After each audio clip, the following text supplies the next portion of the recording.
जय श्री राम। एक संत थे। वे भगवान राम को अपना शिष्य मानते थे।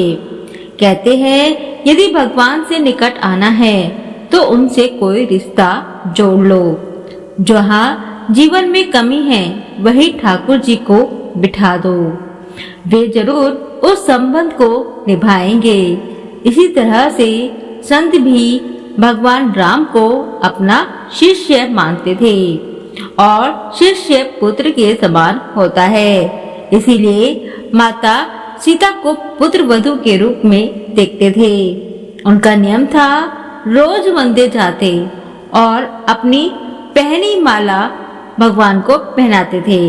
पर उनकी यह बात मंदिर के लोगों को अच्छी नहीं लगती थी।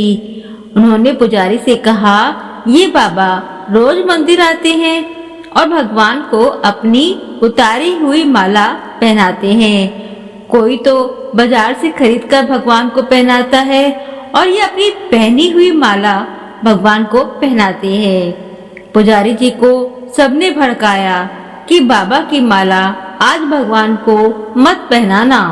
अब जैसे ही बाबा मंदिर आए और पुजारी जी को माला उतार कर दी तो आज पुजारी जी ने माला को भगवान को पहनाने से इनकार कर दिया और कहा, यदि आपको माला पहनानी है तो बाजार से नई माला लेकर आए।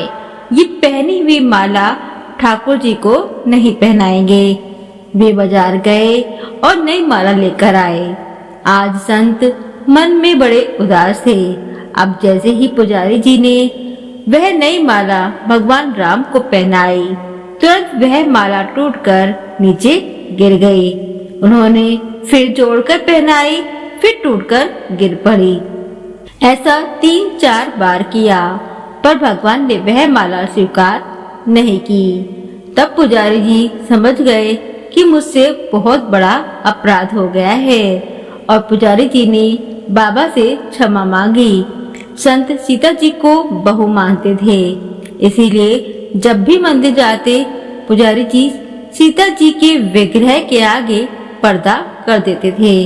भाव ये होता था कि बहू ससुर के सामने सीधे कैसे आए और बाबा केवल राम जी का ही दर्शन करते थे। जब भी बाबा मंदिर आते तो बाहर से ही आवाज लगाते, पुजारी जी हम आ गए हैं। और पुजारी जी झट से सीता जी के आगे पर्दा कर देते।